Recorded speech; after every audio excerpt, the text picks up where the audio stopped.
महाराष्ट्र में पिछले 4-5 दिनों से लगातार तेज बारिश की वजह से पंढरपुर शहर के नागरिकों के घर में पानी घुस गया है, जिसके चलते शहर वासियों का बहुत बड़ा नुकसान हुआ है, क्योंकि बारिश की वजह से आम नागरिकों का व्यवसाय पर भी असर पड़ रहा है। इसके अलावा उनके अनेक रहवासियों के बच्चे और उनके परिजनों को भारी परेशानी हो रही है। वहीं दूसरी ओर अभी तक किसी भी जनप्रतिनिधि ने जल भराव की समस्या का जायजा नहीं लिया है, जिसके चलते नागरिकों ने अपने नेताओं के प्रति नाराजगी जताई है। हालांकि शिवसेना शिंदे गट के सोलापुर जिला संपर्क प्रमुख महेश साठे ने दौरा करके नागरिकों की समस्या का हल निकाल दिया और आगे भी सहयोग के लिए आश्वासन दिया है।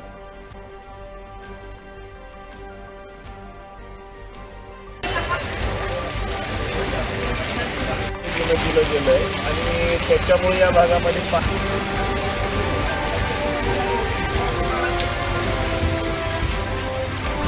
शिवसेना क्षेत्र जाऊन आवले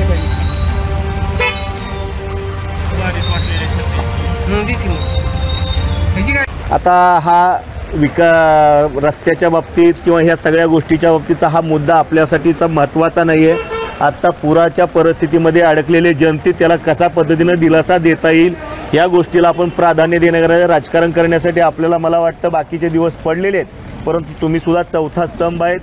आमचे सर्व काही पदाधिकारी असतील, समाजातील काही ज्येष्ठ नागरिक आणि समाजसेवक असतील आणि प्रशासन मिळून ह्या लोकांना पहिल्यांदा पुरात अडकलेल्या अडचणीत असलेल्या नागरिकांना आपण कशा पद्धतीने दिलासा देता येईल आणि त्यांना कशा पद्धतीने मदत करता येईल हेच आव्हान करतो। आणि मी सर्व समाजातील बांधवांना देखील ज्या ज्या समाजसेवक असतील, जे दाते असतील, या दात्या लोकांनी समोर येणं गरजेचं आहे। शेवटी आसमानी संकट इतकं मोठं आहे की एका दोघाची मदत ही तुटपुंजी पडणार आहे आणि या सर्वत्र सर्वांचं चळवळ उभा राहून लोकांना त्या ठिकाणी सहकार्याने मदत होणं गरजेचं आहे।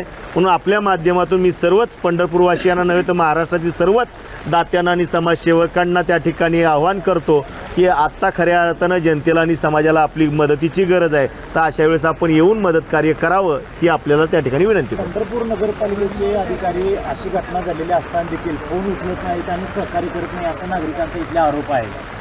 साहजिक आहे, जो संकटात आहे त्याला वाटणं साहजिक आहे की माझ्याकडे आलं पाहिजे, परंतु संकट एका ठिकाणी नाही आलेलं आहे, तर संकट हे सर्व दूर आलेलं आहे। यंत्रणा थोडीशी कमी पडते, संकट अनेक ठिकाणी असल्यामुळे प्रत्येक ठिकाणी वेळ देत त्या ठिकाणी आत्ता शिवमहोदयांचा माझा फोन झाला।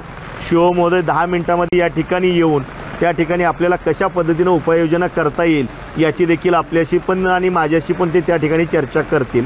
तर आपण पाहूया ते 10 मिनिटात येतात की कसं ते।